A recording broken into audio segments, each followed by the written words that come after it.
Vamos falar paz do Senhor, aqui é o pastor Anderson. Vamos falar um pouco sobre algumas características de alguns personagens bíblicos.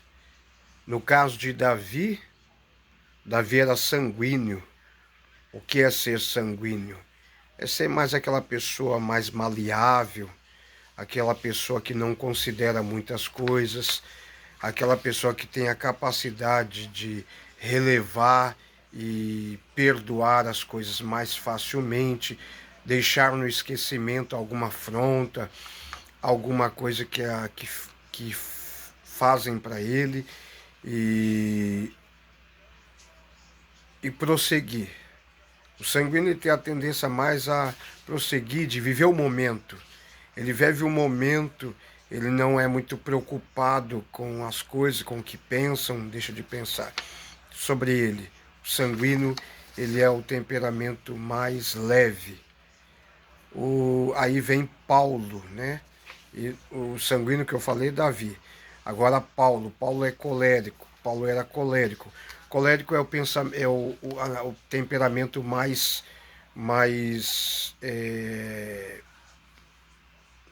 pesado, mais sisudo, ele decidido, é, que é dado à liderança, enquanto enquanto o sanguíneo não tem muita preocupação com essa questão de liderança, de nada disso, ele é mais.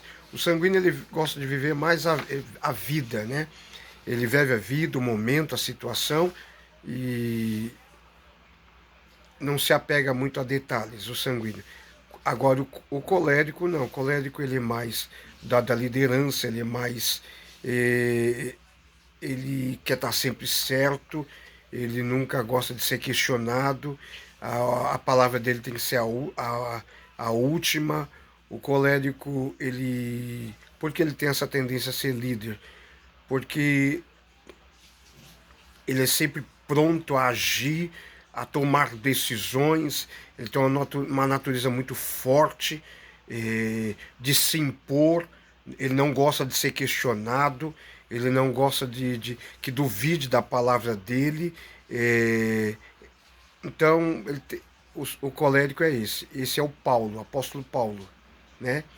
Que se tornou apóstolo Paulo, e aí, claro que esse temperamento ele vai ser trabalhado pelo Espírito Santo, tanto é, tanto o colérico como o sanguíneo. Quando o Espírito Santo entra e começa a trabalhar na vida dessas pessoas que são coléricas ou que são sanguíneas, há algumas mudanças, né, de comportamento. Aí vem Pedro. Pedro ele tem um temperamento sanguíneo também. Vê que Pedro perguntava. Geralmente o sanguíneo é muito falador, muito conversador.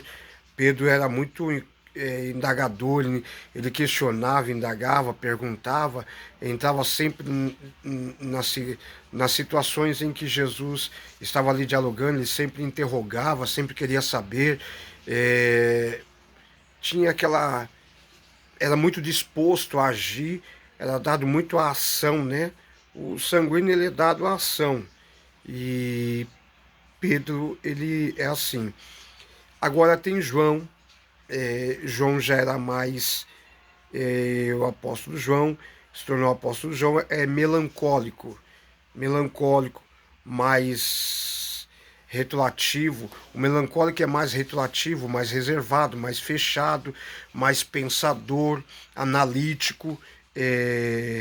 Tem, né? Tem aí também o melancólico, ele tem a tendência a ser, se não for trabalhado pelo Espírito Santo, ele tem a tendência a ser pessimista, duvidoso, crítico, analítico, observador, né, o melancólico. Eu falo até isso porque eu sou melancólico, irmãos. Então, Mateus também era melancólico. Mateus, apóstolo Mateus, também era melancólico. E o melancólico tem a tendência a ser muito para dentro de si. As coisas, o sentimento é muito para dentro, né? Então, o melancólico ele tem a tendência a refletir mais, para dentro de si, analisar, calcular, e por isso é que Mateus se deu bem na alfândega, né, como cobrador de impostos, porque a característica de Mateus era muito reservado também, semelhante a João, né? Então, geralmente o melancólico ele se sai bem nessas questões de matemática, cálculo, análise, porque o melancólico é muito analítico, muito observador, ele calcula muito as coisas. Outro também que é melancólico é Tomé. Tomé, por quê? Por quê? Porque você vê que Tomé ele vai falar para o Senhor, se é o Senhor mesmo, permita, né, que